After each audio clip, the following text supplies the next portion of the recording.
Alright, magandang hapon na ho sa lahat natin ng mga viewers Luzon, Visayas at Mindanao all over the world. Welcome naman sa ating panibagong video, panibagong reaction, mga ka-action, mga kakamping. So may gusto lang ho ako na i-share ho sa inyo. Tungkol ho ito kay Boy Lighter na para itong kabuti na sumulpot sa social media.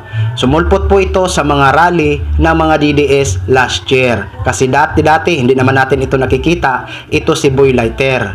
So eto na nga ho mga ka-action. Hinahamon niya ito si Carbonell. Ngayon, si Ballpoint Man 2.0 naman, hinamon niya rin ito si Boy Lighter.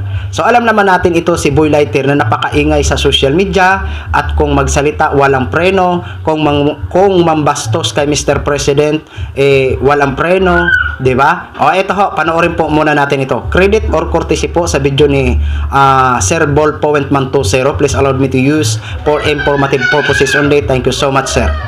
Yung isang mandrabong at isang fake news at isang tarantadong matanda, tawagin natin sa pangalang kawal daw siya ng mga Pilipino. Siya Carbonell siguro ang pangalan. Ano sa tingin mo kung tayong dalawa ang magduelo? Ano? Kakasa ka ba? Kahit saang lugar, kahit saang plaza, kapag nagkamong ka ng duelo, ako makikipagduelo sa'yo, gunggong ka. Kung gusto mo, Armalite ang galing mo, akin 45 lang. Magduelo tayong dalawa. Ano? Gusto mo? Uubra ka? Ako, makikipagduelo sa'yo kahit saang lugar, kahit sa loob pa ng bahay mong gunggong ka. Huwag mong hamunin yung mga public servant na busy sa kanilang mga trabahong katulad ng kurugot ka matanda kang hinayong pakanggago ka na ginagamit ang pagbabalik Islam para siguro makakuha ng suporta sa mga Muslim. Pero yan ang akala mo. Hindi ka susuportahan ng Muslim dahil walang Muslim na bobong kagaya mo. Si Boy Lighter mga pre, kakasahan ng duelo itong si Carbonell. Minura-mura pa nga si Carbonell. Sa tingin nyo, papalagan kaya ito ni Carbonell? Papatulang kaya itong mukhang uod na to? I-share nyo po ang video ito mga pre. Meron lang po akong sasabihin ngayon. Tayo na lang, Boy Lighter. Diyan tayo sa Luneta. Kahit anong oras, kahit anong gamitin natin, walang problema. Sabihin mo lang kung kailan. Gusto mo ngayon na eh. Comment ka lang, kaka-upload pa lang ng video. Kahit pa nga alhin mo yung kapatid mo, buong pamilya mo, lalagyan ko yan ng gripo sa tagiliran. Mas maganda sa tagiliran eh. Isama natin yung kamag-anak mo. Isa-isahin ko yan, lalagyan ko ng gripo sa tagiliran. At least ako, hindi ako politiko, mamimigay ako ng gripo, libre. Wala kang babayaran. Kasi sa tingin ko, hindi ka papatulan ni Carbonell. Ang tingin sa'yo ni Carbonell, basura ka lang eh. Lalo na pag nagkasalubong tayo, wala nang paalam-paalam. Bibigyan agad kita ng gripo. Partida, hindi pa ako politiko niyan. Pero mapagbigay na si Ballpoint Man.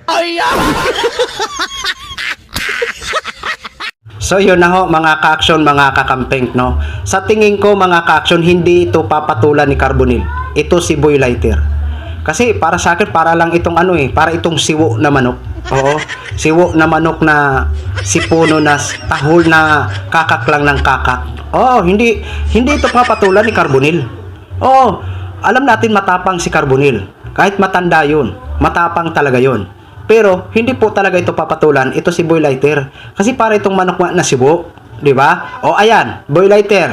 Kung mapanood mo 'yan si Ballpoint Man. O ayan, kayo na mas maganda yung Ballpoint Man yung ano lang naman sir, yung na ba, yung suntukan lang ba na ganun, kumbaga kung sino talaga ang matibay magsuntukan. Mas maganda yung magsuntukan kasi suntukan lang mailabas ang mga sama ng loob, 'di ba? O ayan Boy Lighter, si Ballpoint Man 2.0 na ang naghamon sa iyo.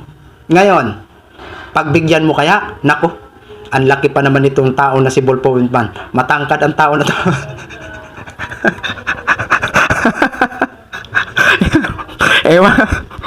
Makagawin kang bola Boy Lighter. Makagawin kang bola ni Ballpoint Man, i-dribble.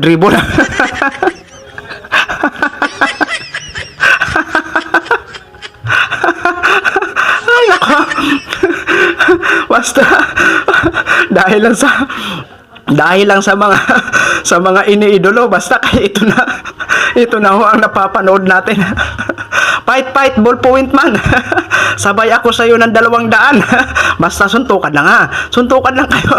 Pupusta ako sa iyo 200 Ballpoint Man o 500 na. So yun lang ho mga ka-action, nag-share ko lang ho sa inyo itong hamunan ng dalawa na to. Okay, maraming salamat po sa ating mga viewers Luzon, Visayas at Mindanao all over the world. Ako po ang inyong lingkod, si The Action Man. Have a good day, everyone.